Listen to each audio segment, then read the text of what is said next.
we'll begin with that line. On every plane, the hieratic power. Now, this hieratic power is a power that is a sacred power. And it is associated with sacred people or their offices or their duties. So here it's applying to the word power, a hieratic of power here, a hieratic power. And of course, the plane is the degree or the level. And Sri Aurobindo does speak to us about these planes of consciousness, which we should really read, I think. Can someone read the plane? Anybody? I'm looking through that narrative right now. It's searching for me. Yeah, very good. Because Sri Aurobindo is so clear on this that we have to understand what these planes of consciousness are. Should I just search for plane or planes of consciousness? No, just plane. I found it. Okay, wonderful. So please read that because it's not very long, but very, very important. Sure. Higher or lower level, grade, degree, planes. Sri Aurobindo. No, that's the dictionary. That's the dictionary definition. Yes, right. Sri Aurobindo. Okay, Sri Aurobindo. But first, we must understand what we mean by planes of consciousness, planes of existence. We mean a general settled poise or world of relations between Purusha and Prakriti, between the soul and nature, the synthesis of yoga. All our spiritual and Sorry. It's okay, go ahead. Well, Sri Aurobindo is telling us here that these planes are areas of a settled poise or a world of relation, and they occur between Purusha and Prakriti, or between the soul and nature. Very, very important. And we know that in book 2, he's climbing the world stair and accessing all of these planes. So please read the last one. All our spiritual and psychic experience bears affirmative witness, brings us always a constant and, in its main principles, an invariable evidence of the existence of higher worlds, freer planes of existence. Not having bound ourselves down, like so much of modern thought, to the dogma that only physical experience or experience based upon the physical sense is true, the analysis of physical experience by the reason alone verifiable, and all else only a result of physical experience and physical existence, and anything beyond this, an error, self-delusion, and hallucination. We are free to accept this evidence and to admit the reality of these planes. We see that they are practically different harmonies from the harmony of the physical universe. They occupy, as the word plane suggests, a different level in the scale of being and adopt a different system and ordering of its principles. The life divine. Good, good. So we understand from this that there are levels in the scale of being. And Ranganathan, who is one of my dear friends, explains it very clearly. At the bottom level, there is body, life, and mind. The moment we get into the higher levels of consciousness, we higher experiences and we adopt a different system, a different understanding and ordering of different principles. What we see in the lower hemisphere as hate, we can see as love in the higher.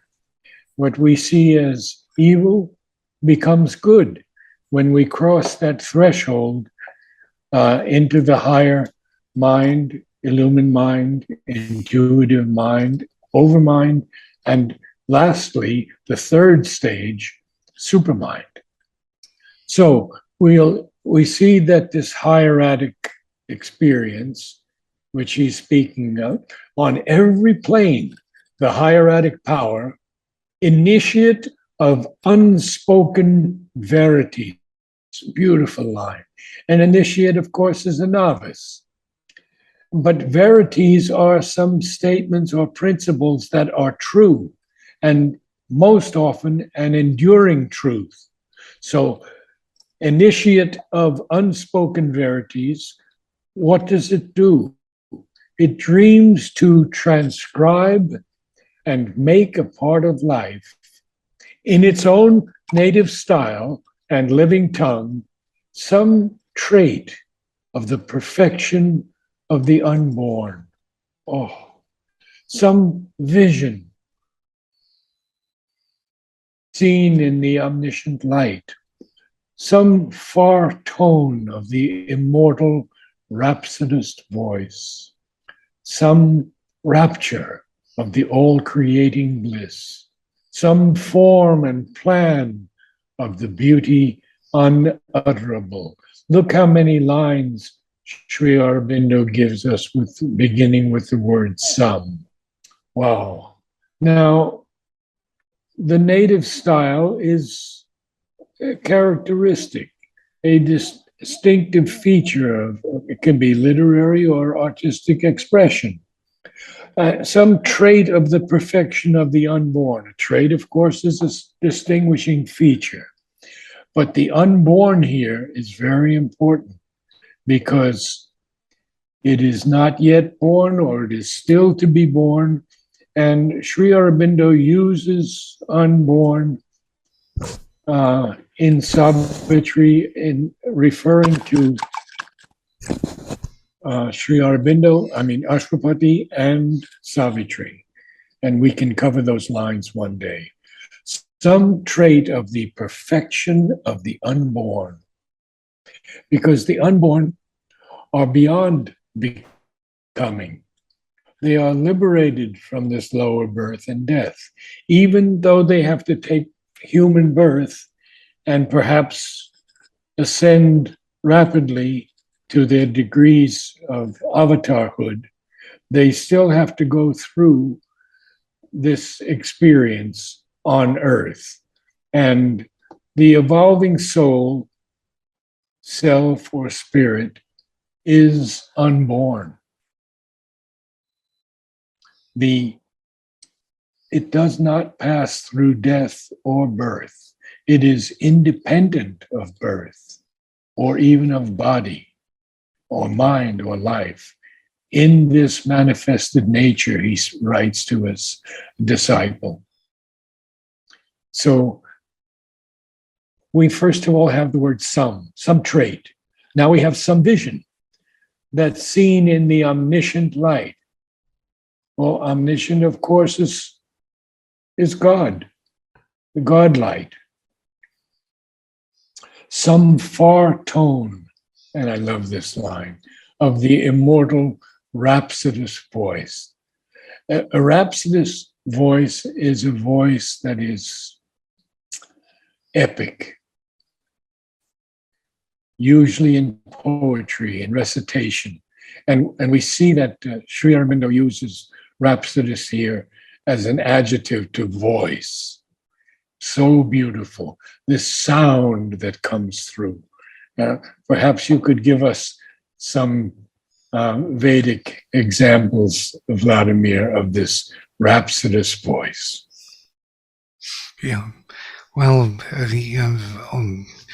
this word gir, which is constantly used in the Veda, gir is the voice, and gir also is the call, and gir is also the wisdom and the knowledge.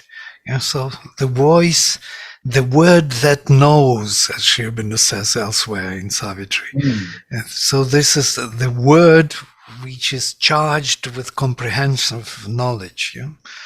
And so this voice is doing something. I also love this rhapsodist voice. Yes, it's voice who is the actor. Yeah? He is the one. There is no being which is giving the voice. The voice himself is the being. This is beautiful. So next we have some rapture of the all-creating bliss. This all-creating bliss, this original delight of existence, pours into us the wine, the soma of that bliss. And trying to capture some rapture of that all-creating bliss, some form and plan of the unutterable form and beauty unutterable. Worlds are there, nearer to those absolute realms. Very, very interesting that these worlds are closer to those absolute realms, but they're not the physical world. They're not the earthly world. What can we say about these spheres, these regions?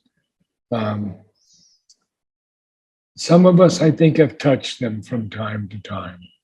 And we see that these are worlds of almost perfection and absolute beauty. And they're very close to those highest realms, where the response to truth is swift and sure. Whoa. And spirit is not hampered by its frame. Hampered here means held back or impeded by its frame. And hearts are not torn by sharp division. They're not seized and rent, torn apart. And delight and beauty are inhabitants. And love and sweetness are the law of life. All these lines are so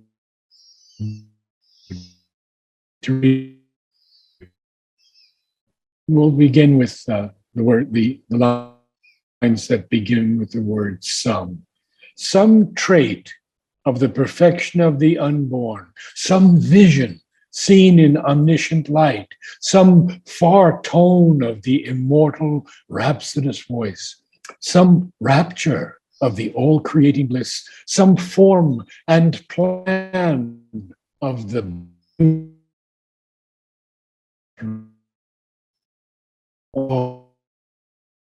worlds are there nearer to those absolute realms.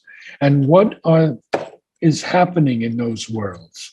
Well, the first thing he tells us that the response to truth in those worlds is swift and sure. And then he tells us something else. He says, spirit is not hampered by its frame. I like that word, hampered, impeded, or held back. And hearts are not seized and rent, torn by sharp division. They're not torn apart. They're not split. They're not divided. What else is right and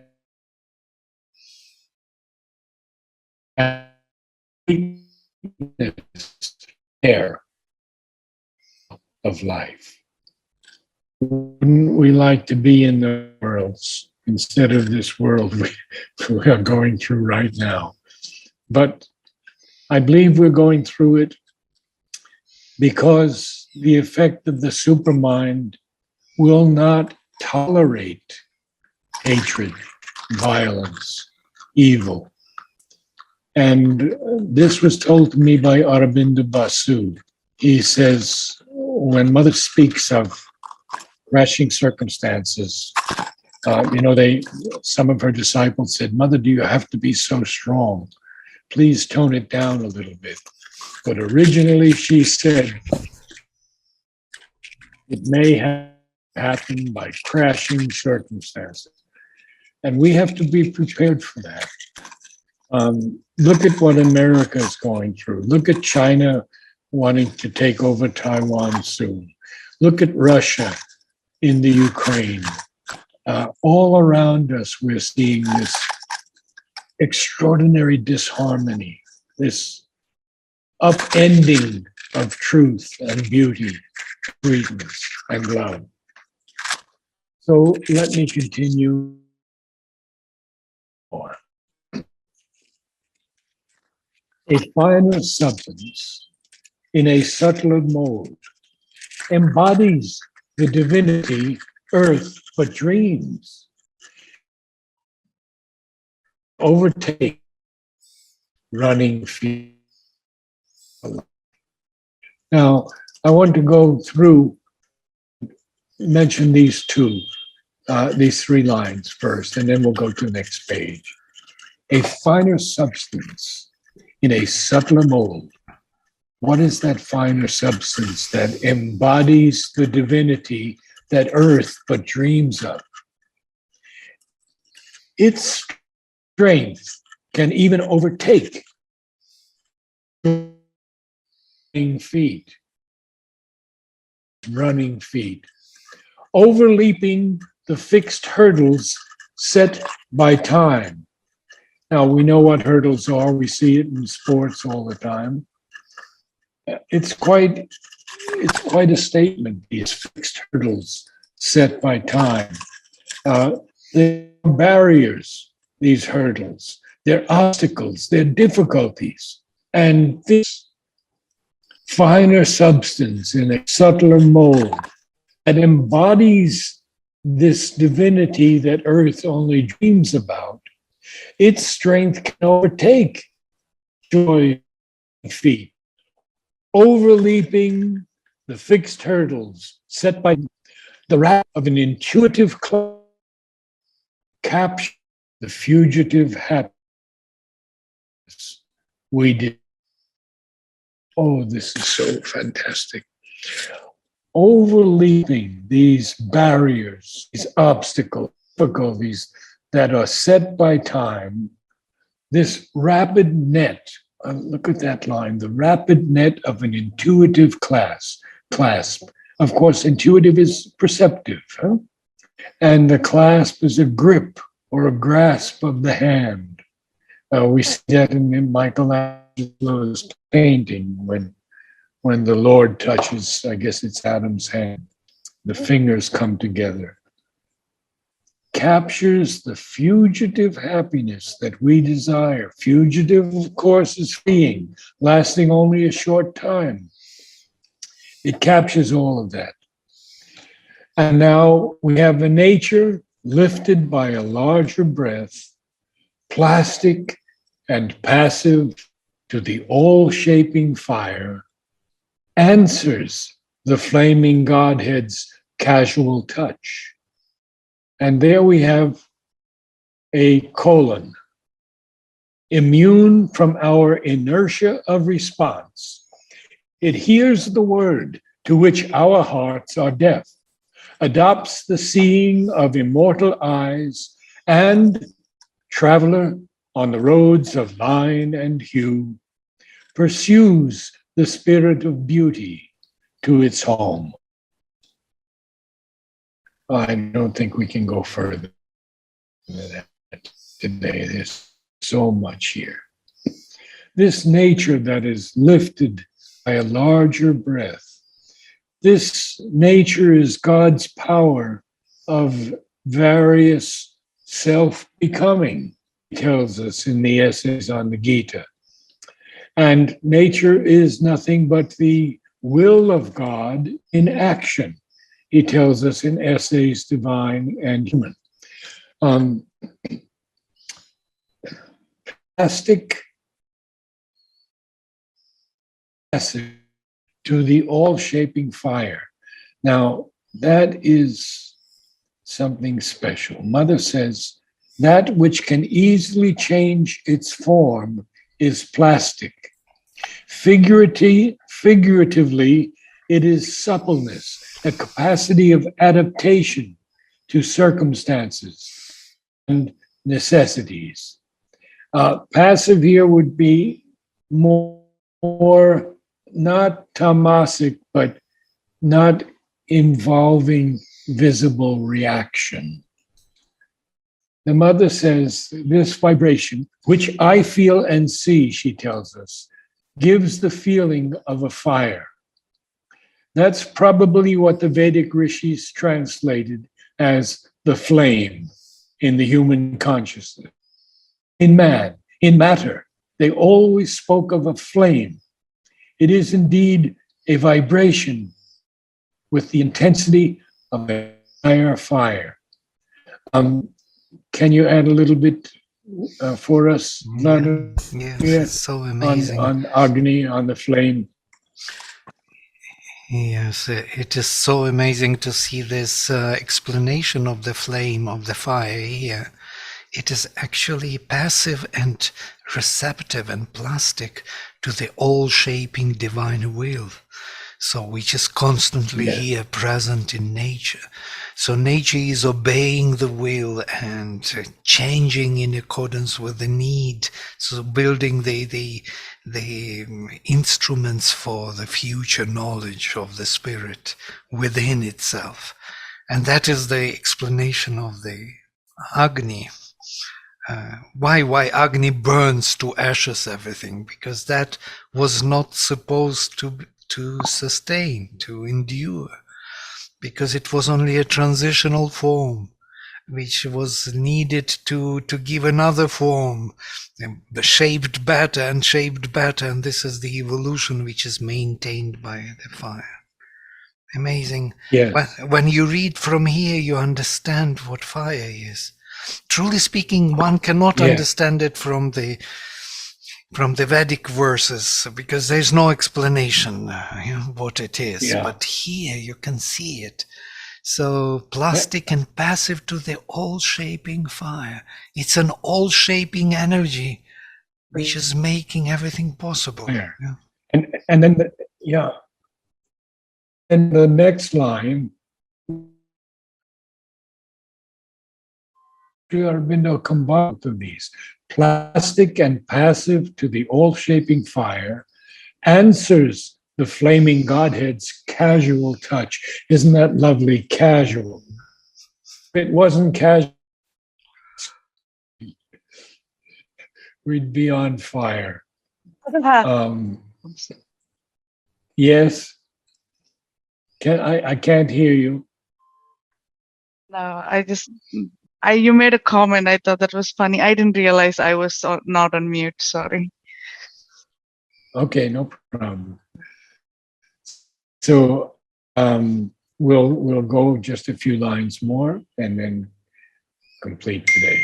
Answers the flaming Godhead's casual touch, immune from our inertia of response. That's very interesting, because immune is to be totally protected against something. So it's protected against our inertia, our sluggishness, our tamasic nature. of response. It hears the word to which our hearts are deaf. It adopts mortal eyes, and traveler on the roads of line and hue pursues the beauty. Mother often talked to Huta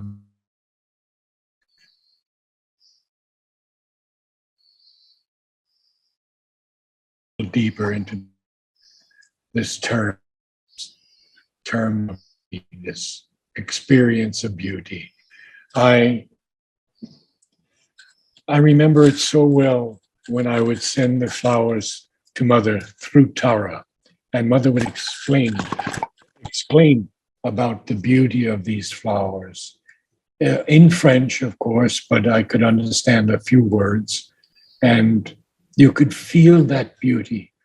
I used to have to bring the flowers in a box and the flower itself in a plastic bag, so no air, no wind could disturb the form, and it would be presented to Mother as perfectly as possible as an expression of beauty.